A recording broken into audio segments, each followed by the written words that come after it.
মেঘ বলতে আপত্তি কি? বেশ, বলতে পারি। ছাদের ওপর মেঘ দাঁড়াতো, ফুল পিসিমার বাড়ি। গ্রীষ্ম ছুটি চলছে তখন। তখন মানে কবে? আমার যদি 14, মেঘের 16-17 হবে। ছাদের থেকে হাতছানি দিত, ক্যারাম খেলবি? আয়। সারা দুপুর কাহাতক আর ক্যারাম খেলা যায়। সেই জন্যই জোচ্চুরি হয়। হ্যাঁ, জোচ্চুরি হতো। আমার যদি 14, মেঘের 15-16 মতো। ঘুরিয়ে দিতে জানতো খেলা, শক্ত ঘুঁটি পেলে জায়গা মতো সরিয়ে নিত, আঙুল দিয়ে ঠেলে। শুধু আঙুল? বোর্ডের ওপর লম্বা ফ্রকের ঝুল ঝপাং ফেলে ঘটিয়ে দিত ঘুটির দিক ভুল।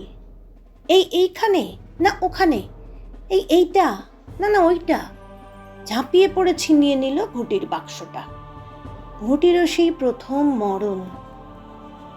প্রথম মরণ মানে বুঝবে শুধু তারাই যারা ক্যারাম খেলা জানে।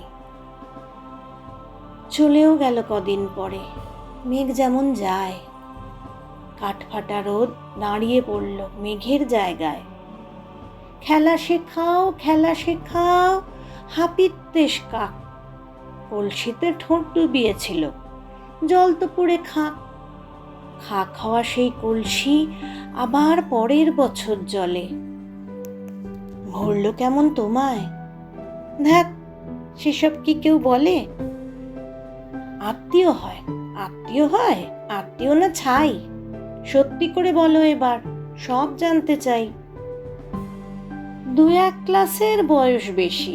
গ্রীষ্ম ছুটি হলে ঘুরেও গেছে কয়েক বছর, এই জানে সকলে। আজকে দগ্ধ গ্রীষ্ম আমার, তোমায় বলতে পারি। মেঘ দেখতাম ছাদের ঘরে, ফুল পিসিমার বাড়ি। মেঘ দেখতাম ছাদের ঘরে, ফুল পিসিমার বাড়ি।